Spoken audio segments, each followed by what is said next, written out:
I would say through mostly trial and error. I think you need to be exposed to a lot of things in order to figure out what makes you you. I love being different. I don't think it's scary, but I definitely think it's tough for some people to go against the grain a little bit.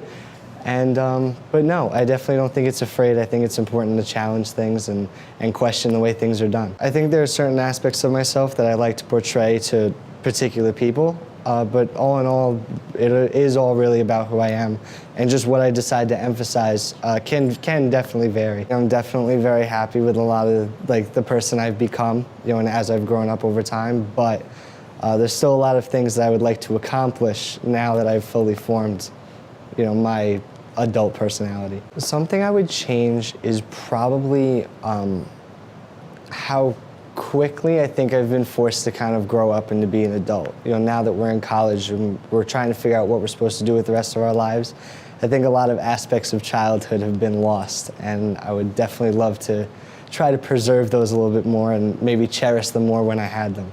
We were all so quick to try to grow up when we were 10, 12 years old, always wanted to drive or, get a job so we can spend our own money, but I kind of wish I still had nap time.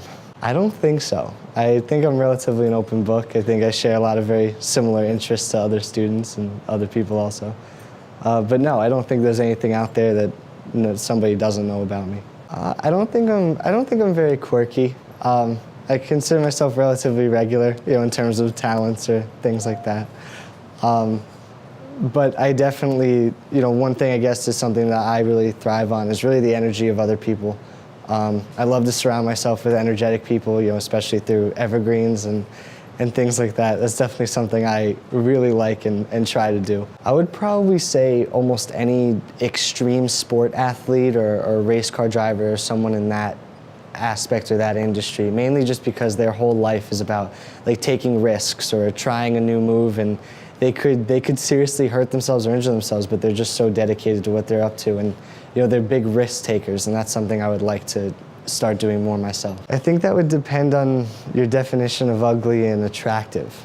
In the physical sense, I would definitely probably say ugly, because I think when you have more time, you can accomplish more goals. But, if you're talking about ugly and attractive from a personality perspective, I would absolutely say attractive and live shorter, mainly because of the quality of life. If people want to be around you and you want to surround yourself with others, that's definitely one way to find happiness. I think we spend a lot of time trying to portray out or to show people that we have a lot of value, just like a job interview would.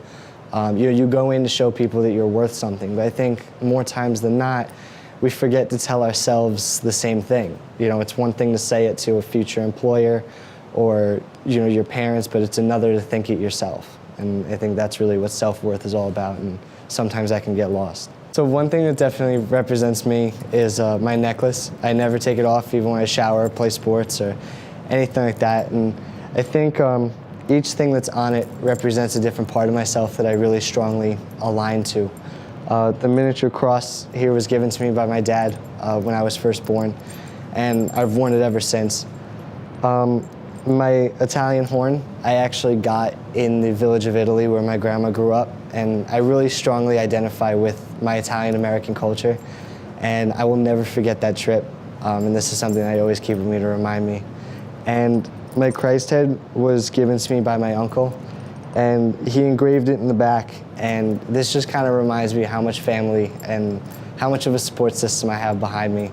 And it's definitely just a gentle reminder of all the three things that mean so much. My parents, my cultural background, and the rest of my family, and that's something I'll never forget.